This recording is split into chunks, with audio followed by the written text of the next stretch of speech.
അണലിയുടെ വാലിൻ്റെ ഭാഗത്ത് നമ്മൾ പോയി നിന്നാലും മതി, ഇതിന് 360 ഡിഗ്രിയിൽ തിരിഞ്ഞു വന്ന് കടിക്കാനുള്ള കഴിവ് അണലിക്കുണ്ട്.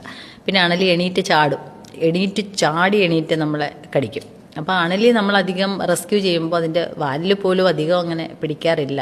ഞാനൊന്നും ഇതുവരെ അണലി അങ്ങനെ പിടിച്ചിട്ടുണ്ട്, വാലിൽ പിടിച്ചിട്ടുണ്ട്. പക്ഷെ അത്ര ഡേഞ്ചറാണ് അണലി എന്ന് പറയുന്നത്. ഏറ്റവും വലിയ വിഷപ്പല്ല് അണലിക്കാനുള്ളത്, നീളം കൂടിയ വിഷപ്പല്ലുള്ളത് അണലിക്കാണ്. കാരണം അത് അത്രയും വലിയ പല്ലാണ്. അത് നമ്മുടെ ഒരു ബൈറ്റിൽ തന്നെ നല്ല വെനം ഉള്ളിൽ കയറാനുള്ള സാധ്യത കൂടുതലാണ്.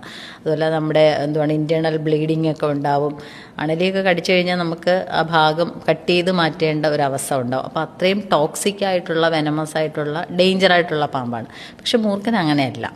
വെനമസ് ആണെങ്കിലും ടോക്സിക് ആണ് വെനം എങ്കിലും വളരെ വേഗത്തിൽ ആൻറ്റിവെനം ചെയ്തു കഴിഞ്ഞാൽ വലിയ പ്രശ്നം ഉണ്ടാവാറില്ല. പിന്നെ മൂർഖൻ പത്തിയെടുത്ത് നിൽക്കുമ്പോൾ അതിൻ്റെ മുന്നിൽ എന്താണോ ചലിക്കുന്നത് അതാണത് ഫോക്കസ് ചെയ്യുന്നത്. കാരണം പാമ്പുകളെന്ന് പറയുന്നത് ബ്ലേഡ് വിഷനാണ്. ഇവർക്ക് വളരെ ക്ലിയർ ആയിട്ടുള്ള ഒരു വിഷൻ ഇല്ല. രാജവെമ്പാലയ്ക്ക് ഇച്ചിരി കൂടെ ക്ലിയർ ആണ്, പക്ഷേ മറ്റു പാമ്പുകൾക്ക് അത്ര ക്ലിയർ അല്ല.